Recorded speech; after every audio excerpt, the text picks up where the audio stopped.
अस्सलाम वालेकुम। इस वीडियो में हम सीखेंगे नेचुरल लैंग्वेज क्वेरीज के बारे में। तो ऐसी क्वेरीज जिनके यूजर सर्च करते हैं उन्हें हम नेचुरल लैंग्वेज क्वेरीज कहते हैं। अब लेट से कोई बंदा सर्च करता है how do I make hummus।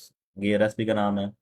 Instead of hummus recipe ingredient step. तो नेचुरल लैंग्वेज क्वेरीज जो हैं ये बेसिकली उस जबान में होती हैं जो लोग डेली बेस पे यूज़ करते हैं। ये स्ट्रिक्टली ग्रामर रूल्स को फॉलो नहीं करती और ना ही मोस्ट केसेस में कंप्लीट सेंटेंसेस होते हैं। Lack of explicit intent. ये क्वेरीज जो हैं इनसे कम्प्लीटली इनकी इंटेंट का पता नहीं चलता, तो इस वजह से इंटेंट टेम्पलेट्स यूज़ करनी पड़ती हैं मोस्टली सर्च इंजन्स को। Expected search results. चूँकि एक क्वेरी जो है वो ब्रीफ और इनफॉर्मल होती है, सर्च इंजन जो है वो एक ऐसा आंसर जो है शो करवाते हैं जो in most cases straight forward होता है और यूज़र को अननेसेसरी डिटेल्स वगैरह ये चीज़ें नहीं दिखाई जाती। नेचुरल लैंग्वेज क्वेरीज जो हैं ये मोस्टली नॉन फैक्चुअल होती हैं। तो मतलब ये कि ये जो क्वेरीज होती हैं इनमें मोस्टली काफ़ी बड़ी क्वांटिटी में इंफॉर्मेशन चाहिए होती है यूज़र को। जबकि जैसे फैक्ट में होता है what is capital of France one word में, तो ये इस तरह क्वेरीज नहीं होती। इस वजह से जो नेचुरल लैंग्वेज क्वेरीज हैं ये ओपन एंडेड होती हैं और इनके मल्टीपल आंसर्स होते हैं, मल्टीपल रेसिपीज होती हैं और मल्टीपल मेथड्स होते हैं। उसके अलावा जो नेचुरल लैंग्वेज क्वेरीज होती हैं इनकी मल्टीपल इंटेंट्स होती हैं। अब जैसे एक बंदा सर्च करता है how do I make hummus, अब यहाँ पे मुख्तलिफ किस्म के मेथड्स हैं, ये कन्फर्म नहीं है कि उसे कौन सा चाहिए। Blending, mashing etcetera. हुमस की काफ़ी ज़्यादा किस्में हो सकती हैं। उसके बाद है पर्सनल अप्रोच, आई का वर्ड यूज़ किया गया है, तो इस वजह से हो सकता है बंदे को वो चीज़ पसंद ना आए क्योंकि उसका अपना जो तरीका है वो कोई मुख्तलिफ हो। उसके बाद है पर्सनल प्रोनाउन आई। तो ये इस चीज़ को सजेस्ट करता है कि बंदा जो है वो पर्सनल अप्रोच करना चाहता है, जो कि बंदे से बंदे वेरी करती है क्योंकि हर बंदे की सोच मुख्तलिफ होती है। उसके बाद है आंसर सीकिंग वर्जन। अब हो सकता है कि उसे एक बड़े लेवल का जनरल रिस्पॉन्स देने के लिए सिस्टम जो है ये इसे कन्वर्ट कर दे एक आंसर सीकिंग क्वेरी में। अब जैसे क्वेरी है हाउ टू डू हमस, इसका जो पर्पज़ है वो कंसाइज स्टेप बाय स्टेप या फिर जनरल गाइड हो सकती है रेदर देन मल्टीपल रिस्पॉन्सेज। उसके बाद है कि गूगल जो है वो हेडिंग टेक्स्ट पेयर्स को भी एक्सट्रैक्ट करता है। अब लेट्स से आपने अच्छे तरीके से कवर किया हुआ आर्टिकल को, तो गूगल इस तरह से करेगा कि हेडिंग को भी एक्सट्रैक्ट कर लेगा और साथ में जो पॉसिबल आंसर होगा चंद सेंटेंसेस में उनको भी एक्सट्रैक्ट कर लेगा। अब इसमें वेरिएबल पोर्शन भी होता है और नॉन वेरिएबल पोर्शन भी होता है, तो इनको ब्रेक डाउन कर दिया जाता है इन 10 टेम्पलेट्स में। अब हाउ डू आई मेक ये बेसिकली वेरिएबल पार्ट है जो चेंज हो सकता है, जबकि हुमस जो है ये नॉन वेरिएबल है। वो इस वजह से कि ये जो हुमस है ये बेसिकली एक वर्ड है जो कोर टॉपिक को डिफाइन कर रहा है। उसके बाद आ जाता है वेरिएबल पार्ट। तो ये वो पार्ट है जो स्पेसिफिक यूजर की नीड्स के मुताबिक चेंज होता रहता है। लेट्स से जगह के हिसाब से in my kitchen, at a restaurant, at a road. उसके बाद मेथड में अगर देखा जाए क्विकली, स्लो कुक्ड।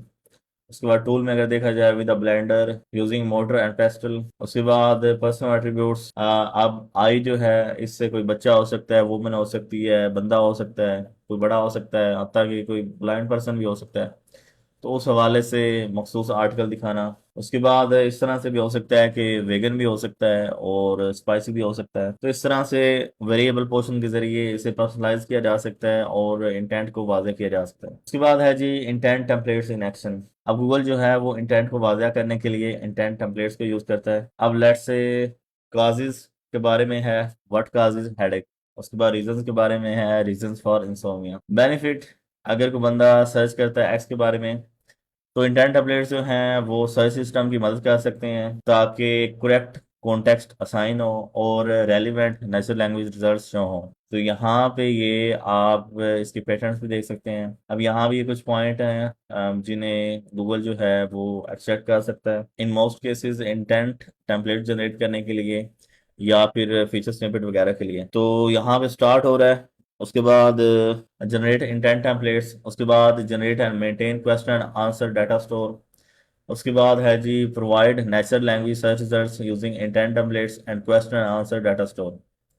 उसके बाद एंड। उसके बाद ये एक और पेटेंट है स्टार्ट अथॉरिटी सोर्सेज से इंटेंट क्वेश्चन एक्सट्रैक्ट करें। उसके बाद सर्च रिगार्ड से इंटेंट क्वेश्चंस को एक्सट्रैक्ट करें। फिर इंटेंट क्वेश्चंस को पोटेंशियल टेम्पलेट्स में कन्वर्ट करें। उसके बाद हिस्टोग्राम को प्रिपेयर करें पोटेंशियल टेम्पलेट्स के। उसके बाद इंटेंट टेम्पलेट्स जनरेट करें फ्रीक्वेंटली अकरिंग पोटेंशियल टेम्पलेट्स के लिए। उसके बाद हर एक टेम्पलेट को उसकी मखसूस कैटेगरी को असाइन करें। उसके बाद है जी section processing authority sources, heading और टेक्स्ट के पेयर किस तरह जनरेट किए जाते हैं। सबसे पहले नंबर पे पर्सनल डॉक्यूमेंट्स। तो गूगल जो है, जो अथॉरिटी सोर्सेज होती हैं, मतलब जो सबसे बड़े लेवल की वेबसाइट्स होती हैं, वहाँ से इन्हें एक्सट्रैक्ट करता है, जिन्हें वो ज़ाती तौर पे अथॉरिटी समझता है। इनमें हेडिंग को एक्सट्रैक्ट किया जाता है और उसके साथ जो टेक्स्ट वगैरह होता है जिसमें कंसाइज आंसर हो, उसे एक्सट्रैक्ट किया जाता है।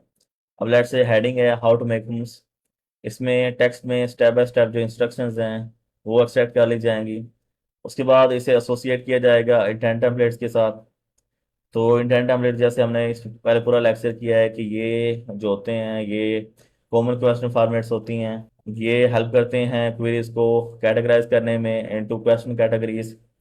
उसके बाद हर हेडिंग टेक्स्ट पे जो है उसे एक इंटेंट टेम्पलेट के साथ मैच कर दिया जाता है बेस्ड ऑन इस कंटेंट। उसके बाद सिस्टम जो है वो उसके टॉपिक और क्वेश्चन कैटेगरी को डिटरमिन करता है। उसके बाद अब लेट्स से हेडिंग है हाउ टू मेक होम्स, इसमें ये इंटेंट टेम्पलेट के साथ इंटीग्रेट होगी। हम non variable portion homes, variable portion जो है वो कुछ भी मेथड स्टाइल वगैरह। उसके बाद ये जो हेडिंग टेक्स्ट पेयर है इसे डाटा स्टोर में स्टोर कर दिया जाता है अपने टॉपिक और क्वेश्चन कैटेगरी के लिहाज से। उसके बाद है जी क्वेरीज को मैप करना स्टोर इंफॉर्मेशन से। रिसीविंग क्वेरी, यूजर जो है वो क्वेरी सर्च करता है, let's say how do I make hummus।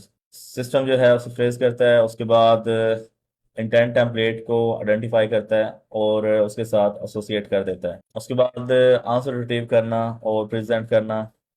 Data lookup, system जो है वो हेडिंग टेक्स्ट पेयर से जितना भी डाटा है उसे एक्सट्रैक्ट करता है। Retrieving and presenting answers, next step में जो हेडिंग टेक्स्ट पेयर्स हैं वहाँ से जो डाटा स्टोर्ड है तो उसको एक्सट्रैक्ट करके वो दिखाता है in most cases feature snippets में। तो इस तरह से जो यूजर है उसे प्रेजेंट कर दिए जाते हैं इनहैंस रिजल्ट फीचर स्निपेट के जरिए। उसके बाद creating and using intent templates, तो इंटेंट बेस्ड क्वेश्चंस को एक्सट्रैक्ट किया जाता है अथॉरिटी सोर्सेज से। उसके बाद पोटेंशियल टेम्पलेट्स क्रिएट किए जाते हैं।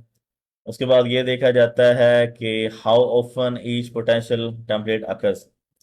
उसके बाद जो टॉप टेम्पलेट्स हों उन्हें सेलेक्ट कर दिया जाता है। ये चीज़ है कि लेट्स से कुछ वर्ड हैं हाउ डू आई मेक। अब बहुत ज़्यादा किस्मों के टेम्पलेट्स हो सकते हैं, what do I make of this, और इसके अलावा हाउ आई मेक दिस। तो इस तरह करके अब वो ये देखेगा कि सबसे ज़्यादा कौन सा सर्च हो रहा है। जो नॉन वेरिएबल पोर्शन सबसे ज़्यादा सर्च हो रहा है उसको वो टॉप टेम्पलेट के तौर पे सिलेक्ट कर लेगा।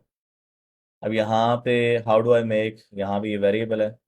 तो नॉन वेरिएबल पोर्शन जो है वो है हाउ डू आई मेक, और वेरिएबल पोर्शन जो है वो ये ब्रैकेट वेरिएबल वाला, जिसमें कोई भी वर्ड इंटेंट के हवाले से आ सकता है।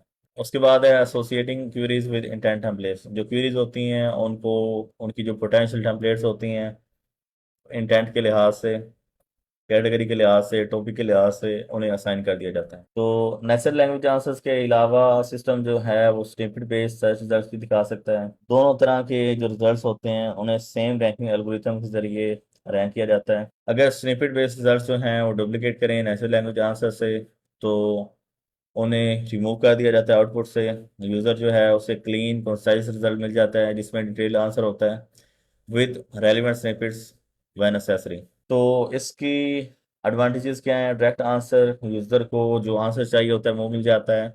एफिशिएंसी, यूज़र जो है वो बड़ी जल्दी आंसर देख के फारग हो जाता है। उसके बाद कॉन्फिडेंस इंक्रीज होता है, अब चूंकि आपने अथॉरिटी सोर्सेज से लिया होता है तो लोग आप पे ट्रस्ट करते हैं। उसके बाद लो वॉल्यूम क्वेरीज, अब इनका फ़ायदा ये होता है कि अब हर बंदे ने लो वॉल्यूम क्वेरीज के ऊपर लिखा नहीं होता, वो सर्च इंजन इन्हें खुद भी इन मोस्ट केसेस कवर कर सकता है। आजकल एआईओ के जरिए गूगल कवर कर रहा है। उसके बाद फ्लेक्सिबिलिटी, सिस्टम जो है वो नेचुरल लैंग्वेज क्वेरी को कीवर्ड क्वेरी के अंदर भी कन्वर्ट कर सकता है ताकि वो स्निपेट रिजल्ट्स को इम्प्रूव कर सके।